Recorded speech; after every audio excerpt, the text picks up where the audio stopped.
진짜 길을 잘 가고 있는지 확인할 수 있는 방법이 있어요.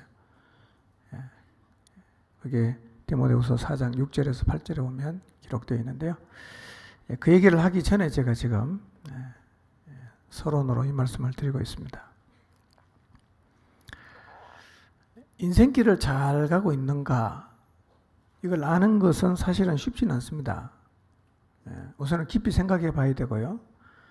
그 다음에 빗나가는 길을 가도 당분간은 별 문제가 생기지 않기 때문에 잘못 가면서도 본인은 별 문제의식이 없을 가능성은 굉장히 많습니다. 그래서 길을 잘못 들어섰는데도 그걸 본인이 잘 느끼지 못해서 계속 하다가 너무 멀리 간 후에 비로소 내가 길을 잘못 갔구나 하는 사실을 발견하는 경우들이 많이 있습니다. 그래서 내가 지금 길을 잘 가고 있는가 깊이 있게 돌아보려는 자세가 필요합니다. 혹시 지난 한 주 동안 내가 길을 잘 가고 있는지에 대해서 한번 깊이 있게 생각을 해 보셨는지 모르겠습니다. 이번 기회에 우리 모두가 내가 지금 걸어가는 길을 정직하게 돌아봐서 교정이 필요하면 교정을 하고 돌이킴이 필요하면 돌이키고 회개가 필요하면 회개하는 자리에 서게 되시기를 바랍니다. 아멘? 예. 입을 붙여 있는 게 습관이 되기 때문에 여는 게 되게 어색할 수 있어요. 그렇죠? 예, 아멘을 연습해 보겠습니다. 아멘. 되죠? 하면 됩니다. 예, 입을 좀 여시기 바랍니다. 믿음의 길을 걸어가다가 가장 빠지기 쉬운 함정이 바로 이 나름이라는 길입니다. 이 나름이라는 함정은요, 우리가 걷는 길 곳곳에 굉장히 많이 자리를 하고 있습니다. 그래서 가다가 많은 사람이 이 함정에 빠져서 다름질을 멈추고 거기서 뱅글뱅글 도는 거죠. 그리고 빗나가는 것입니다. 그런데 이 나름의 길이라는 것은 정형화되어 있지는 않습니다. 그리고 각자가 자기의 상황에서 스스로 만들어내는 것이기 때문에 1000명이 모이면 기준도 방향도 1000가지가 될 수 있습니다. 그래서 내 옆에 나름의 길을 가는 사람하고 나하고 똑같지 않아도 똑같지 않기 때문에 나는 정도를 간다고 말할 수 없는 게 나름의 길을 가는 형태와 기준과 방향이 정말 천태만상입니다. 얘랑 같지 않아도 나도 그렇게 갈 가능성은 충분히 있단 말이에요. 실제로 너무나 많은 사람들, 심지어는 하나님의 놀라운 사랑과 은혜를 입은 사람까지도 이 함정에 빠져서 신앙의 길을 맴돌거나 아니면 정도를 벗어나고 있습니다. 지난 시간에 우리는 대표적으로 이 함정에 빠져서 정도를 벗어난 4사람을 살펴보았습니다. 물론 4사람만 있는 건 아니고 훨씬 더 많습니다. 그러나 이런 사람이 어떻게 하나님을 버리고 떠나갈 수 있겠는가 라는 생각이 들 정도로 너무나 하나님의 은혜를 많이 입었던 사람조차도 정도를 벗어났다는 것을 확인하기 위해서 제가 4사람을 말씀드렸습니다. 태어날 때부터 하나님의 사랑을 입었고 모든 세상 사람이 감탄하는 지혜를 가졌고 잠언과 전도서와 아가서를 통해서 주옥 같은 인생의 교훈을 남겼던 다윗의 아들 솔로몬이 이 함정에 빠졌습니다. 죽을 수밖에 없는 자리에서 하나님의 은혜를 입어서 기적같이 살아나고 왕의 자리에 올라갔던 요아스도 그랬습니다. 예수님의 12명의 제자의 자리에 섰던 가룟 유다도 그랬습니다. 여러분 12제자의 자리는 아무나 들어가는 게 아니었어요. 12명, 70명, 500명, 3000명 이렇잖아요. 그 중에 12명이에요. 아무나 이 자리에 들어갈 수 있는 건 아니었어요. 근데 그 중에 한 사람이 함정에 빠졌습니다. 성령 충만한 교회의 지도자 그룹에 속했던 아나니아와 삽비라도 이 함정에 빠져서 길을 벗어났어요. 이처럼 우리가 인생길을 걸어가다가 내 나름의 신앙의 길을 만들어서 정도를 벗어나는 일은 정말 가뭄에 콩나듯이 가끔씩 일어나는 일이 아니라 매우 흔하게 다반사로 일어날 수 있는 일임을 기억하는 게 중요합니다. 그런데 대개는 빗나가야겠다는 의도를 가지고 빗나가는 사람은 별로 없어요. 가다가 나도 모르게 쓸그머니, 그래서 빗나간 사람도 보면 늘 말씀을 얘기합니다. 그리고 말씀하고 비슷해 보이긴 하는데 결코 말씀은 아니에요. 나름 변형시킨, 낮추어진 기준을 만들어가는 거예요. 얘기를 해보면 되게 믿음이 좋은 것 같아요. 근데 비슷한데 조금 틀려요. 이게 나름의 길이에요. 그래서 지난 시간에 우리는 말씀을 통해서 나름의 신앙이 얼마나 위험한지를 살펴보았습니다. 그런데 혹시 말이에요, 이 말씀의 거울을 가지고 나를 봐야 되는데 너 봐, 이러고 온 동네 사람만 비춰졌을 수도 있어요. 나를 봐야지, 나를. 야, 오늘 말씀은 꼭 네 말씀이더라. 네 말씀이더라. 오늘은 자기를 비추시기 바랍니다. 일단은 자기를 봐야 돼. 그러지 않으면 덜보를 가지고 있으면서 티를 가진 사람을 향해서 야, 나로 하여금 너의 눈 속에 있는 티를 빼게 해달라는 사람이 될 수가 있습니다.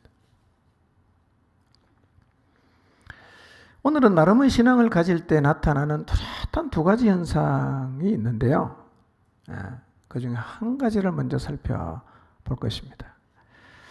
오늘 말씀을 들으면서 저건 진짜 내 얘기다 하는 생각이 들면 나는 100% 나름의 길을 가고 있다고 보셔도 됩니다. 나름의 기준이 우리의 삶의 자리를 잡으면 나타나는 현상은 많이 있는데 뚜렷하게 나타나는 게 두 가지가 있는데 첫 번째 것을 오늘 우리가 살핍니다. 첫 번째가 뭐냐면 나름의 기준이 우리의 신앙의 자리를 딱 잡으면 회개가 사라집니다. 회개가 사라집니다.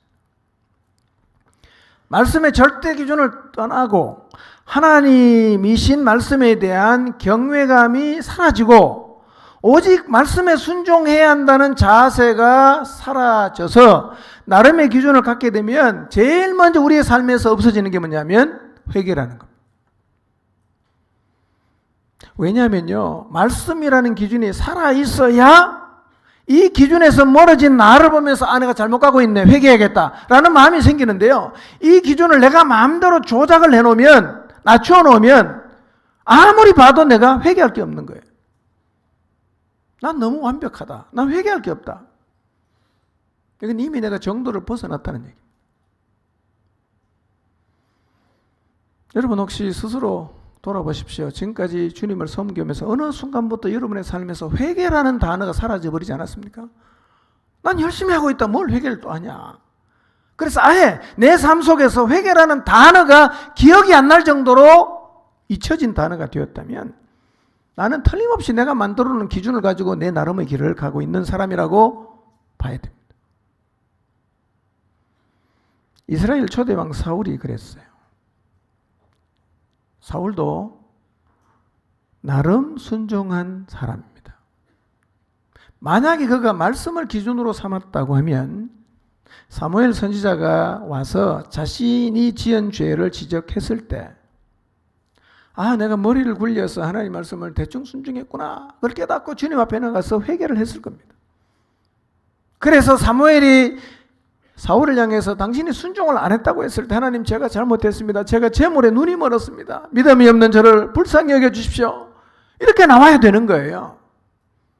이게 하나님의 사람이 가져야 되는 정상적인 자세입니다. 이게 정상적인 모습이란 말이에요. 여러분 교회 공동체 안에서는요, 이런 모습을 흔하게 볼 수 있어야 됩니다. 하나님, 제가 잘못했습니다. 회개해야 돼요. 근데 사울은 그렇게 반응하질 않아요. 사무엘이 와서 죄를 지적했을 때 그의 반응이 뭐냐? 저는 최선을 다했습니다. 이 정도면 잘한 거 아닙니까? 그래서 사울은요, 뭘 우기느냐면 하나님이 선지자를 보내서 순종 안 했다고 말하는데 자기는 순종했다고 우깁니다. 순종했다는 거예요. 네. 나름이라는 관점으로 보면 뭐 순종했다고 볼 수 있고 또 최선을 다했다고 볼 수 있는 대목도 있습니다. 그래서요, 이 나름이라는 시각을 가지고 바라보면 이만큼 순종한 것을 순종이 아니라고 말하는 사무엘이 융통성이 없는 사람이에요. 사무엘이 이상한 사람이에요. 이만하면 됐지. 어쩌란 말인가. 네. 그래서 나름의 기준을 가지고 신앙생활하는 사람은요, 사무엘처럼 말씀의 기준으로 살 것을 도전하면 내가 나름 최선을 다하며 살아간 것을 인정해 주지 않는 것 때문에 마음이 불편해져요. 항변하고 싶습니다. 내가 어떻게 살았는지 아냐고 대들고 싶어요. 이것은 오늘날에도 나름의 기준을 가진 사람의 삶에서 공통적으로 볼 수 있는 현상이에요. 사울이 어떻게 했는가 한번 구체적으로 살펴보겠습니다. 사무엘상 15장 10절에서 15절 말씀을 같이 읽어보겠습니다. 시작. 여호와의 말씀이 사무엘에게 임하니라. 그가 돌이켜서 나를 따르지 아니하며 내 명령을 행하지 아니하였음이니라 하신지라. 사무엘이 근심하여 온 밤을 여호와께 부르짖으니라. 사무엘이 사울을 만나려고 아침에 일찍 일어났더니 어떤 사람이 사무엘에게 말하여 이르되 사울이 갈멜에 이르러 자기를 위하여 기념비를 세우고 발길을 돌려 길갈로 내려갔다 하는지라. 사무엘이 사울에게 이른즉 사울이 그에게 이르되 당신은 여호와께 복을 받으소서. 내가 여호와의 명령을 행하였나이다 하니 사무엘이 이르되 그러면 내 귀에 들려오는 이 양의 소리와 내게 들리는 소의 소리는 어찌됨이니까 하니라. 사울이 이르되 그것은 무리가 아말렉 사람에게서 끌어온 것인데 백성이 당신의 하나님 여호와께 제사하려 하여 양들과 소들 중에서 가장 좋은 것을 남김이요 그 외의 것은 우리가 진멸하였나이다 하는지라. 예. 하나님이 사울에게 아말렉을 진멸하라고 명령하시고 사울을 전쟁터로 내보냈습니다. 사울이 전쟁을 잘 치르고 이겼습니다. 근데 그 전쟁 가운데 이 사울이 불순종하는 것을 하나님이 다 지켜보고 사무엘을 불러요. 이렇게 말씀하십니다. 내가 사울을 왕으로 세운 것을 후회한다. 왜냐하면 그가 돌이켜서 나를 따르지 않고 내 명령을 행하지 않기 때문이다. 사무엘이 하나님이 주신 이 말씀을 듣고 근심합니다. 밤새도록 기도합니다. 밤새도록 기도합니다. 굉장히 침울해요. 그리고 사울을 만나러 갑니다. 근데 갔더니만요, 누군가가 말해주는 거예요. 사울이 지금 갈멜에 가서 전쟁에 이긴 것을 기념하는 성전비를 세우고 거기서 떠나서 지금 길갈로 내려가고 있다. 이렇게 전해줍니다. 사무엘이 너무 무거운 마음으로 사울이 있는 곳에 도착했어요. 사울이 이렇게 인사를 합니다. 주님의 복을 받으십시오. 내가 여호와의 명령을 행하였나이다. 이렇게 말합니다. 내가 여호와의 명령을 행하였나이다. 여러분, 하나님과 사무엘의 분위기 어떤 겁니까? 침울하잖아. 안타깝잖아. 내가 사울을 왕으로 세운 것 후회한다. 이런 분위기야. 사울의 분위기는 어떻습니까? 룰루랄라야. 아, 신난다. 그리고 사울은 사무엘을 만나자마자 하는 얘기가 뭡니까? 내가 여호와의 명령을 행하였나이다. 이렇게 말합니다.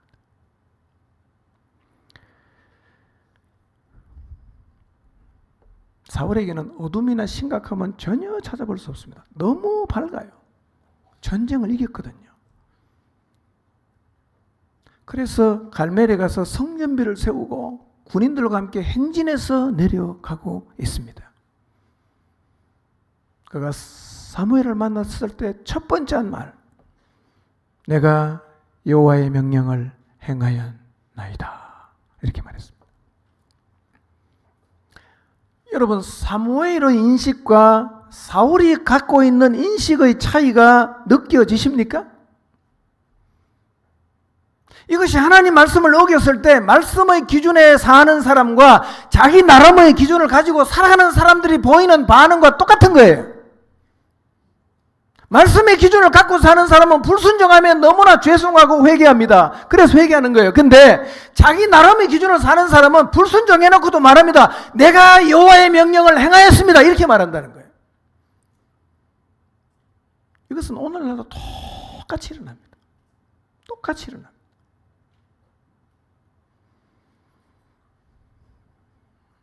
기준이 다르니까 반응도 너무너무 달라요. 한쪽에서는 가슴을 치고 있어요. 한쪽에서는 너무 신나하는 거예요. 전쟁 이겼다고.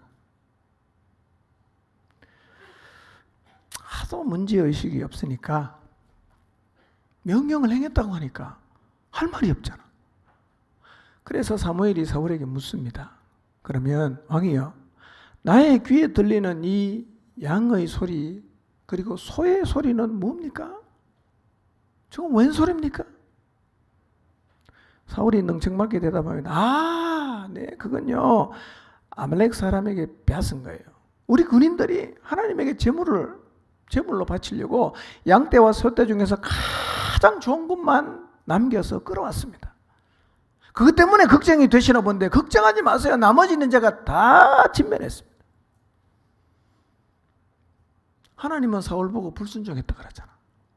그래서 사울은 문제의식이 없어요. 너무 당당합니다. 인식의 차가 너무 크니까 대화가 안 되는 거예요. 불순종했다. 다 했어요. 그거 걱정하지 마세요. 그건 아무것도 아니에요. 오늘날도 나름의 기준을 가진 사람과 말씀의 기준을 가진 사람이 대화를 하면 이렇게 대화가 안 돼요. 목장에서 똑같습니다. 말씀의 기준을 가진 목자가 자기 나름의 기준을 가진 양하고 얘기를 하면요 대화가 안 돼요. 말이 안 돼요.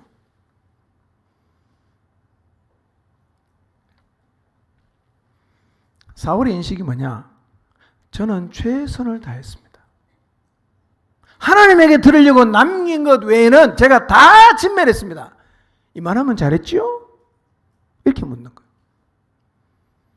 그러니 사울의 이야기를 들으면 문제가 별로 없는 것 같아. 오히려 이것을 문제 삼고 있는 사무엘이 문제가 있는 사람처럼 보입니다. 아니 사람이 어떻게 그렇게 완벽하게 지킬 수 있어? 그 정도는 된 거 아니야?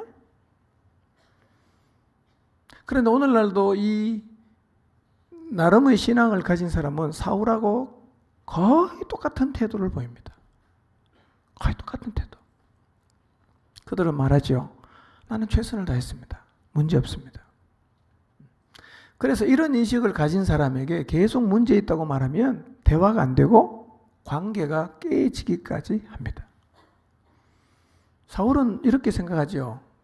불순종했다고 하니까 이만큼 열심히 했으면 칭찬을 해줘야 되는데 칭찬은 한마디도 안 하고 계속 잘못했다고 책망만 한다고 사울은 지금 힘들어하는 거죠. 오늘날도 교회 안에서 나름의 기준을 갖고 사는 사람들은 이런 얘기를 잘하죠. 이 정도면 잘한 거 아닙니까? 얼마나 하라고 이러시는 겁니까? 전 정말 최선을 다했습니다. 근데 정말 너무하시네요. 역정을 내면서 항변합니다. 똑같습니다. 사울하고 사무엘에게서 나눠지는 얘기가 오늘날 하나님의 기준을 갖고 사는 사람하고 나름의 기준을 갖고 사는 사람 사이에서 나누어지는 대화하고 똑같습니다. 똑같습니다. 사무엘이 다시 말합니다. 17절에서 21절을 보겠습니다. 읽겠습니다. 시작.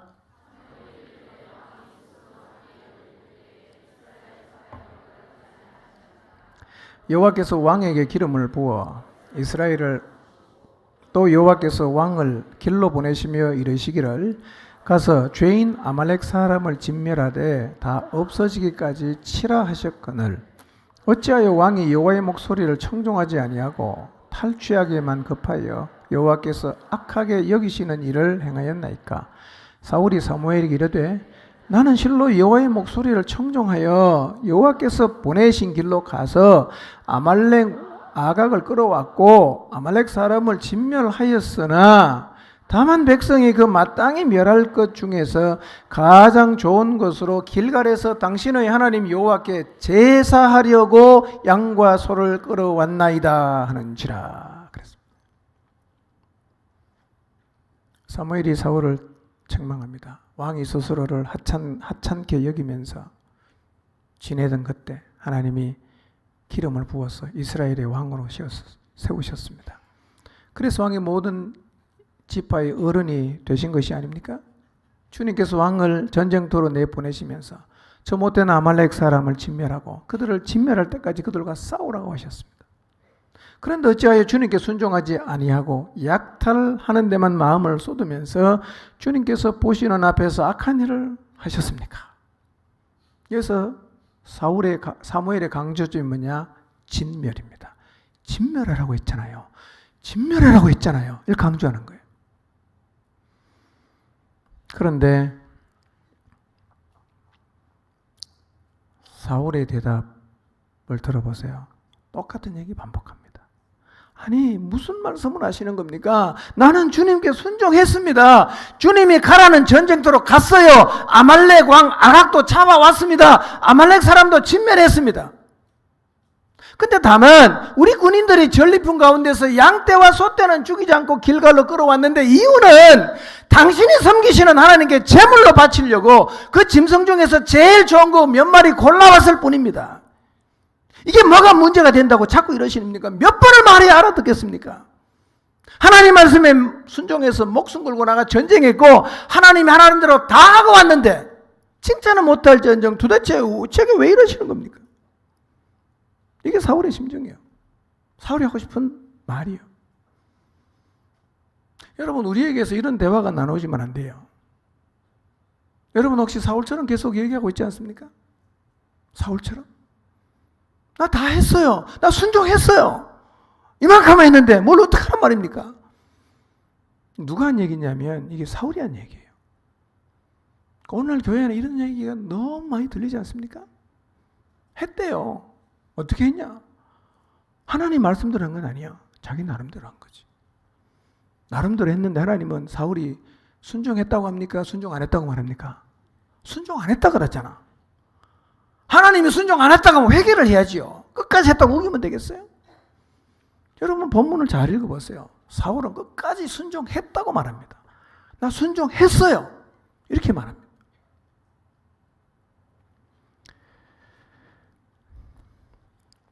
혹시 목장에서 이런 대화가 나누어지고 있지 않는지를 한번 돌아보시기를 바랍니다.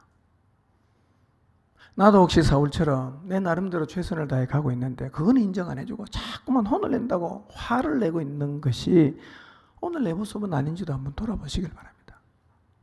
불순종해놓고 순종했다고 우겼다는 것도 내 모습은 아닌지를 돌아보시기를 바랍니다. 기준이 달라지면 인식이 달라지는 거예요. 내가 지금 사울처럼 상황을 인식하고 있다면 사울처럼 기준을 나름으로 낮추었다고 봐야 되는 것입니다. 우리가 말씀을 반쪽밖에 순종 안 했다. 그때 우리는 사무엘과 같은 인식을 가져야 돼요. 아, 내가 불순종했구나. 회개해야지. 이게 정상이에요. 이게 그리스도인이 마땅히 보여야 하는 반응이란 말이에요. 이런 반응이 교회 안에서 흔하게 보여야 되는데요. 오늘날 이런 반응은 없어지고 순종을 반밖에 안 해놓고 순종했다고 우기는 사람이 더 많아지고 더 순종하라고 하면 막 화를 내는 거예요. 더 이상 말을 할 수가 없어. 이게 그만큼 기준이 낮아졌다는 얘기입니다. 이런 교회를 통해서 하나님 역사할 수가 없습니다. 하나님 아무것도 할 수가 없어요. 인식이 너무 다르니까요. 그럼 우리가 어떻게 하면 사무엘과 같은 인식을 가질 수 있을까요? 어떻게 하나님의 관점으로 우리가 상황을 바라볼 수가 있을까요? 그건 어렵지 않습니다. 사무엘과 같은 인식을 가지려고 하면 우리가 변형시켜버린 이 나름의 기준을 버리고 다시 변하지 않는 하나님의 말씀을 기준으로 잡으면 그냥 되는 거예요. 나름의 기준을 버려야 됩니다. 이거 붙잡고 있으면 영적으로 망합니다. 이거 붙잡고 있으면 희망이 없습니다. 교회가 희망이 없어요. 그래서 사울과 사무엘 사이에 나누어졌던 대화가 오늘날 교회 안에서 빈번하게 나누어지고 있다면 그 교회는 지금 가라앉고 있다고 봐야 됩니다. 가라앉은 거예요. 하나님 아무것도 할 수가 없습니다. 하나님 말씀은 온전히 순종의 역사가 나타나요. 그럼 온전히 순종을 못하면 회개를 해야 되잖아. 그럼 온전히 순종을 안 했는데 온전히 순종했다고 우기는 사람과는 하나님이 어떤 일도 할 수가 없어요. 하나님 버려야지. 난 나하고 내가 못하겠다. 이런 교회가 되면 교회는 진짜 존재 이유가 없어집니다.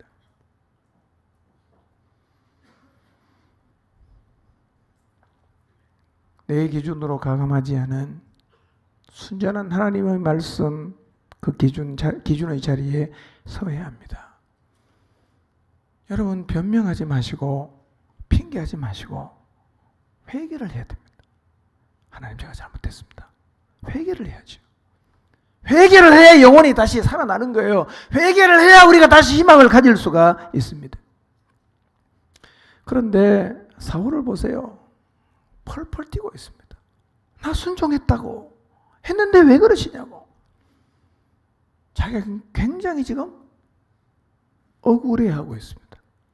이만큼 열심히 했는데 한 개도 인정도 안 해주고 순종 안 했다고 말하는 사무엘의 이야기를 들으면서 사울은 지금 너무 억울하게 생각합니다.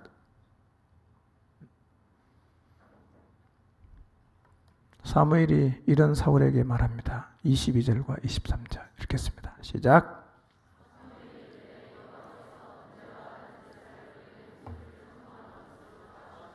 좋아하시겠나이까? 순종이 제사보다 낫고 듣는 것이 숫양의 기름보다 나으니 이는 거역하는 것은 점치는 죄와 같고 완고한 것은 사신 우상에게 절하는 죄와 같음이라. 왕이 여호와의 말씀을 버렸으므로 여호와께서도 왕을 버려 왕이 되지 못하게 하셨나이다 하니 더 이상 너하고는 못하겠다. 버리는 겁니다. 여러분 대화가 돼야 희망이 있지 않습니까? 말이 안 통하면요 그 사람하고는 함께할 수가 없습니다. 잘못했으면 잘못했다 그러면 되잖아. 하나님 제가 잘못했습니다. 회개하면 되잖아. 하나님 그걸 원하거든요. 근데 회개를 안 하는 사람은 계속 그 자리에 머물러 있을 수밖에 없어요. 이게 문제인 거예요. 그러니까 하나님이 버리는 겁니다. 너랑은 더 못하겠다. 모르니까. 대화가 안 되니까.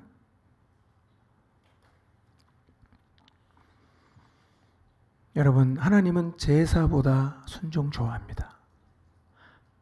진멸하라고 했는데 굳이 내가 양 잡아와갖고 하나님 앞에 제사를 잘 드리겠다. 하나님 그걸 안 기뻐한다는 거예요. 그래서 말씀하시는 겁니다. 순종이 뭐보다 낫다? 제사보다 낫대요.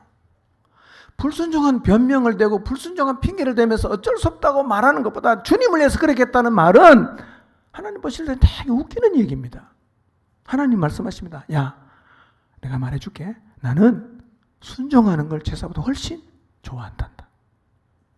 이렇게 말씀하십니다.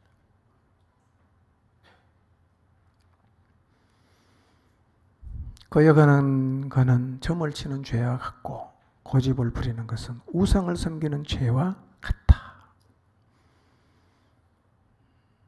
여러분 하나님 우리에게 원하는 것은 순종입니다. 아멘입니까? 하나님 말씀하신 그대로 순종해 보세요.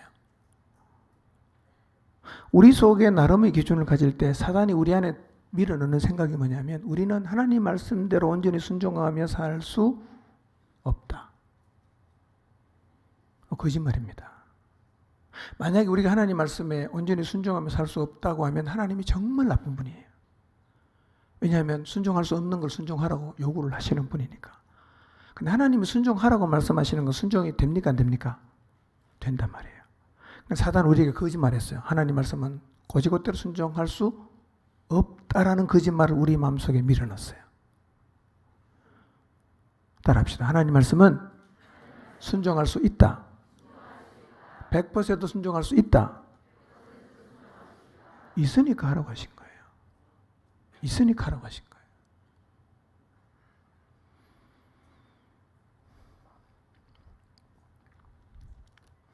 만약 사울이 진멸하라는 하나님 말씀 앞에 그가 섰다면 사무엘을 통해서 말씀하실 때 그가 이런 자세를 가졌겠죠. 아, 내가 잘못했구나. 하나님, 제가 잘못했습니다. 다시는 안 그러겠습니다. 이러면 하나님이 사울을 안 버리실 거예요. 끝까지 뭐라고 말합니까? 순종했다 그러잖아. 하나님은 안 했다고 했는데 자기는 했다 그러는 거예요. 그처럼 나름의 신앙을 가지게 되면 우리의 삶에서 제일 먼저 사라지는 게 뭐냐면 회개라는 게 사라집니다. 잘못한 게 없어요. 나름 열심히 했어요. 무조건 했다고 우기는 거예요.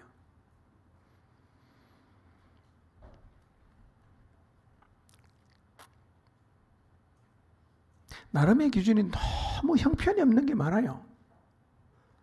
너무 형편없는 게 많아. 그런데도 나름 최선을 다했다고 주장하면서 회개가 뭔지를 아예 잊어먹고서 하는 사람이 많아요. 사실은 하는 게 아무것도 없는데 입버릇처럼 말합니다. 나는 나름 최선을 다했다 라고 얘기를 합니다. 용서를 하지 않고도 나름 최선을 다했다고 생각하기 때문에 회개 안 합니다. 불순종하고 있으면서도 나름 최선을 다했다고 주장하면서 회개를 안 해요. 헌신을 하나도 안 하면서도 나름 최선을 다했다고 말하면서 회개를 안 해요. 부모에게 순종 안 하고 아내 사랑하지 않고 남편에게 복종하지 않고 자녀를 계속 노엽게 하면서도 나름 최선을 다했다는 말만 계속 반복하면서 회개를 안 한단 말이에요. 하나님의 것 드리지 않으면서도 제 마음대로 떼먹으면서도 나름 최선을 다했다고 주장하면서 회개를 안 해요. 이거는 스스로를 속이는 겁니다. 그리고 스스로 속고 있는 거예요. 말씀을 불순종한 게 뭐가 최선입니까, 여러분? 나름의 기준을 가지면 우리가 이렇게 변질돼 버립니다.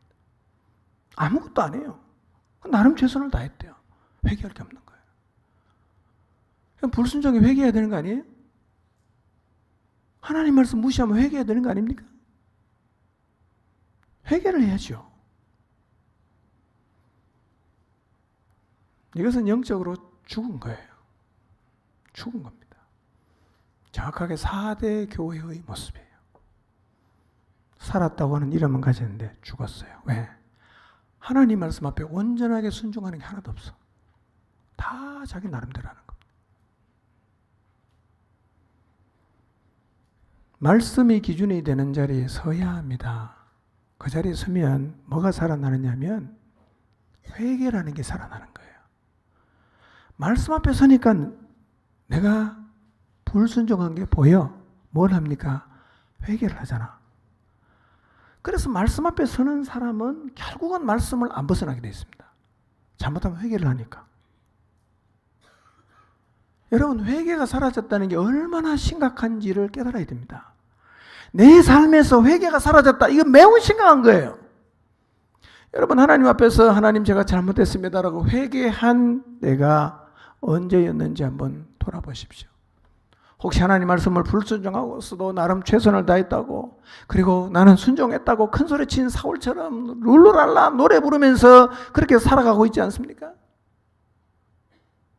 회개가 살아나야 됩니다. 오늘 여러분 주님 앞에 나가서 기도하면서 이 표현을 꼭 쓸 수 있게 되시길 바랍니다. 하나님, 제가 잘못했습니다. 하나님, 제가 고치겠습니다. 하나님, 저를 용서해 주십시오. 진실과 눈물이 담긴 회개가 우리의 영혼 가운데 마음속에서 살아나야 됩니다. 말씀 불순종하면 회개해야죠. 그래야 우리 영혼이 망하지 않는 거예요. 근데 모든 사람이 다 사울 같은 건 아니었어요. 말씀 앞에서 자신의 죄를 깨닫고 즉시로 회개한 사람도 있어요. 사무엘하 12장 1절에서 13절, 좀 길긴 한데 같이 읽어보겠습니다. 시작.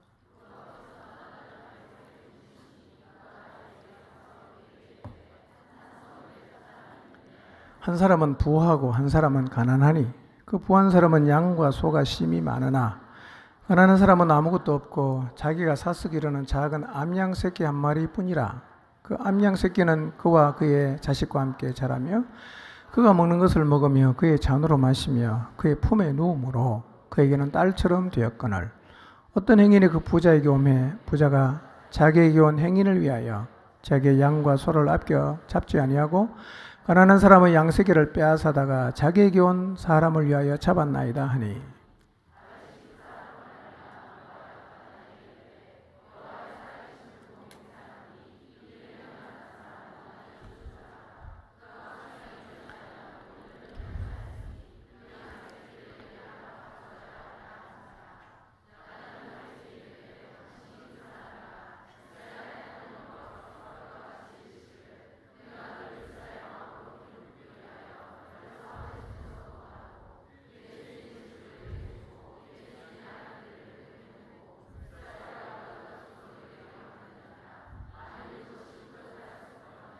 내가 내게 이것저것을 더 주었으리라.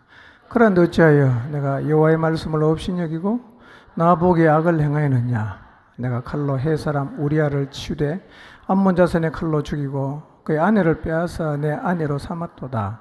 이제 내가 나를 업신여기고 헷 사람 우리아의 아내를 빼앗아 내 아내로 삼았은즉 칼이 내 집에서 영원토록 떠나지 아니하리라 하셨고 여호와께서 또 이와 같이 이르시기를 보라 내가 너와 내 집에 재앙을 일으키고 내가 내 눈앞에서 내 아내를 빼앗아 내 이웃들에게 주리니 그 사람들이 내 아내들과 더불어 백주에 동침하리라. 너는 은밀히 행하였으나 나는 온 이스라엘 앞에서 백주의 이 일을 행하리라 하셨나이다 하니 다윗이 나단에게 이르되 내가 여호와께 죄를 범하였노라 하며 나단이 다윗에게 말하되 여호와께서 당신의 죄를 사하셨나니 당신이 죽지 아니하려니와. 이 사건은 다윗 인생의 최대 오점이 되는 사건입니다. 잘 아시는 것처럼 어느 날 다윗은 우리아의 아내였던 밧세바를 범합니다. 이걸 은폐하려고 계획을 하나 세웠습니다. 그게 뭐냐면 남편을 불러서 밧세바랑 자게 하는 거예요. 불렀더니만 이 우리아가 얼마나 충성되는지 내 상관이 전쟁하고 있는데 내가 어떻게 집에 가서 아내와 잠을 잘 수 있냐 그러면서 성문에서 자면서 들어가질 않는 거예요. 다윗의 계획이 수포로 돌아갑니다. 다윗이 편지를 하나 적습니다. 요압에게 보냅니다. 편지의 내용이 이겁니다. 너 전쟁하다가 적진 깊숙이 들어갔다가 우리아만 남겨놓고 다 후퇴를 해라. 이래서 우리아가 그 전쟁에서 죽게 됩니다. 하나님이 다 보셨어요. 우리아가 죽고 나니까 다윗이 밧세바를 데리고 와서 자기 아내를 삼았어요. 이 악행을 하나님이 보시다가 나단 선지자를 다윗에게 보내서 죄를 책망했어요. 나단 선지자가 비유를 하면서 다윗의 죄를 지적했습니다. 그 다윗의 반응이 무엇입니까? 다윗이 나단에게 이르되 내가 여호와께 죄를 범하였노라. 내가 여호와께 죄를 범하였노라. 이게 다윗이에요. 버림받지 않습니다. 이런 진실된 삶의 자세, 이런 진실된 회개가 우리의 삶 가운데서 다시 시작이 되어야 합니다. 우리가 이 자리에 설 때 영적으로 다시 살아나게 될 것입니다. 사무엘 하에는 내가 여호와께 범죄하였노라 한마디밖에 없지만 다윗은 이 일을 하나님 앞에 서서 가슴을 치면서 얼마나 회개를 했는지 몰라요. 이 회개의 기도가 시편 51편에 기록이 되어 있어요. 그래서 시편 51편의 부제가 뭐냐? 다윗이 밧세바와 동침한 후 선지자 나단이 와서 다윗의 죄를 지적했을 때 하나님 앞에 무릎 꿇고 드린 기도의 내용입니다. 이게 부제예요. 사실은 오늘 우리에게도 이런 기도가 너무나 필요합니다. 너무 필요해요. 예수님 믿을 때 딱 한 번 이런 기도가 필요한 게 아니라 우리의 일상 속에서 이런 기도가 정말 필요합니다. 하나님 제게도 다윗처럼 회개할 마음을 좀 부어 주십시오. 이렇게 기도하는 마음으로 시편 51편을 같이 한번 읽어보겠습니다. 1절부터 빨간 글씨는 한번 눈으로 읽으시고 나단이 왔을 때 다윗이 이런 기도를 했어요. 기도의 내용이 뭔가 같이 읽어보겠습니다. 하나님의 시작. 하나님이여 주의 인자를 따라 내게 은혜를 베푸시며 주의 많은 긍휼을 따라 내 죄악을 지워주소서. 나의 죄악을 맑게 씻으시며 나의 죄를 깨끗이 제하소서. 물론 나는 내 죄가를 아오니 내 죄가 항상 내 앞에 있나이다. 내가 주께만 범죄하여 주의 목전에 악을 행하였사오니 주께서 말씀하실 때에 의로우시다 하고 주께서 심판하실 때에 순전하시다 하리이다. 내가 죄악 중에서 출생하였으며 어머니가 죄 중에서 나를 잉태하였나이다. 보소서. 주께서는 중심이 진실함을 원하시오니 내게 지혜를 엄밀히 가르치시리이다. 우슬초로 나를 정결하게 하소서. 내가 정하리이다. 나의 죄를 씻어 주소서. 내가 눈보다 희리이다. 내게 즐겁고 기쁜 소리를 들려주시사 주께서 꺾으신 뼈들로 즐거워하게 하소서.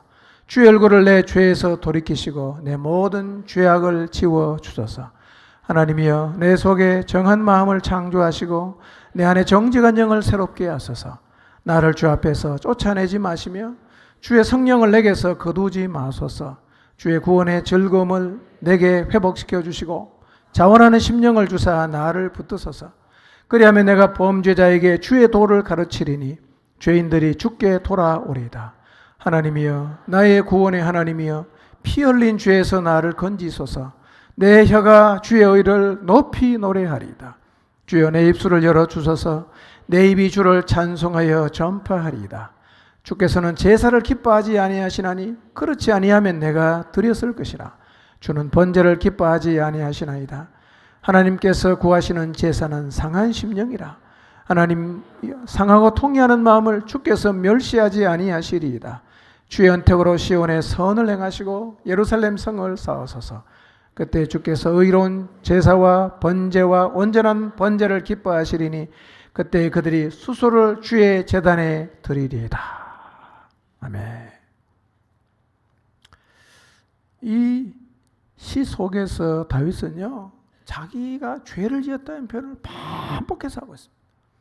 하나님 제게 은혜를 베풀어 주시고 주의 큰 길로 제 죄악을 지우시고 맑게 씻으시고 깨끗이 제해 주십시오. 하나님, 제가 범죄하여 주의 목전에 악을 행했습니다. 나를 우슬초로 정결케 해 주십시오. 나의 죄를 씻어 주십시오.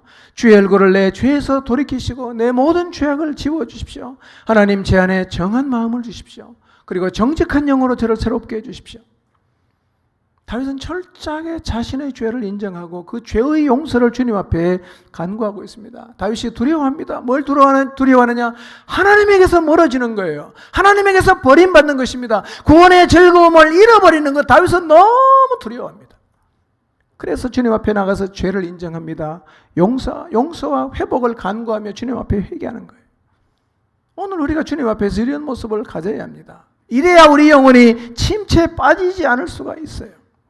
지금 내 안에 이렇게 죄에 대한 애통과 회개하는 마음이 구원의 즐거움을 잃어버리고 하나님에게서 멀어지고 하나님이 더 이상 나를 쓰지 않는 것에 대한 두려움이 내 안에 있는지를 돌아볼 필요가 있습니다. 이것이 살아있는 그리스도인들이 가져야 하는 마음의 자세입니다. 여러분, 모든 사람이 그러진 않았어요. 여호와서 지난주 살펴봤죠. 여호야다의 아들이었던 스가랴가 자기의 죄를 지적했을 때 여호와서가 보인 반응이 뭡니까? 죽여버렸습니다. 왕은 마음만 먹으면 죽일 수 있어요. 다윗도 마음 먹으면 나단 하나 없애는 건 문제 되질 않아요. 사울은 사무엘 선지자가 와서 죄를 지적했을 때 끝까지 순종했다고 우기잖아요. 다윗은 달랐어요. 그가 비록 하나님이 악하게 여기는 죄를 짓긴 했지만 말씀의 기준에서 벗어나서 죄를 지었다고 선지자가 지적을 하니까 바로 고백하죠. 내가 여호와께 죄를 범하였노라. 여러분, 말씀을 불순종하고도 내 나름의 기준으로 할 만큼 했다고 제발 우기지 마세요. 하나님 말씀대로 순종하며 살자고 말하는 사람을 향해서 항변하며 억울하다고 너무 지나치다고 말하지 마십시오. 그때 우리가 보여야 되는 자세, 그때 우리의 입에서 나와야 되는 얘기가 뭐냐? 내가 죄를 범하였습니다라고 고백하는 말입니다.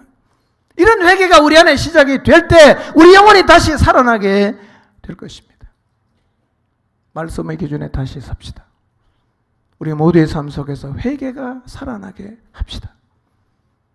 이게 희망입니다. 그런데 우리가 말씀의 기준을 버리고 나름의 기준을 가질 때 가장 먼저 사라지는 게 뭐냐면 바로 회개라는 것입니다. 오늘 여러분의 삶 가운데서 주님 앞에 나가서 회개할 게 없다라는 생각이 든다면 내 신앙에 위기가 찾아왔구나라고 스스로 인식을 해야 돼요. 하나님 앞에서 어쩔 수 없었습니다. 나름 최선을 다했습니다. 이런 변명하는 태도, 말을 다 버리시기를 바랍니다. 이런 얘기 많이 하세요. 하나님, 제가 잘못했습니다. 제가 불순종했습니다. 제가 뒷걸음질 쳤습니다. 제가 주님 사랑하지 않았습니다. 제가 열정을 잃어버렸습니다. 하나님, 제가 교만했습니다. 제가 주께 죄를 범해서 주님의 목전에 악을 행했습니다. 진실된 마음으로 자신의 모습을 돌아보면서 그 죄를 회개하는 일들이 일어나야 합니다. 여러분 자신을 한번 돌아보십시오. 여러분의 마음속에 회개가 살아있습니까? 진짜 회개할 것이 있습니까? 진짜 회개할 게 있어요? 어느 순간부터 회개할 것이 없어져 버린 것은 아닌가요? 내가 회개할 게 없다. 이유가 뭔지 한번 생각해 봤어요. 내가 완벽하게 순종했기 때문일까요? 아니면 훨씬 뒷걸음질을 많이 쳤음에도 불구하고 나름대로 하고 있다는 그 나름의 기준 때문입니까? 하나님의 수준을 따라가는 게 신앙생활이죠. 그리고 이 기준은 도달하는 게 절대로 불가능하지 않습니다. 말씀은요, 순종 가능한 겁니다. 순종할 수 있는 거예요. 말씀대로 살아야 하나님의 역사가 나타난단 말이에요. 이 자리로 돌아가려면 제일 먼저 뭐가 살아나야 되느냐? 회개가 살아나야 됩니다. 하나님, 제가 잘못했습니다. 이게 살아나야 잃어버린 길을 다시 찾을 수 있어요. 이게 계속 우리 안에 살아있어야 길을 벗어나지 않을 수가 있습니다. 회개가 살아있는 교회는 희망이 있는 교회입니다. 회개가 사라진 교회는 희망을 잃어버린 교회라고 봐도 하나도 틀리지 않습니다. 여러분, 우리 모두 다윗처럼 죄를 인정하고 진실한 마음으로 회개하고 우리의 마음에 다시 구원의 기쁨과 감격이 살아나고 전심으로 주님을 찬양하고 이 놀라우신 주님을 전파하고 자원하는 마음으로 주님이 주신 사명을 감당하는 자리로 돌아갈 수 있도록 우리 모두의 마음속에, 여러분 모두의 마음속에서 다시금 회개가 살아나게 되시기를 주님의 이름으로 축원합니다. 기도하겠습니다.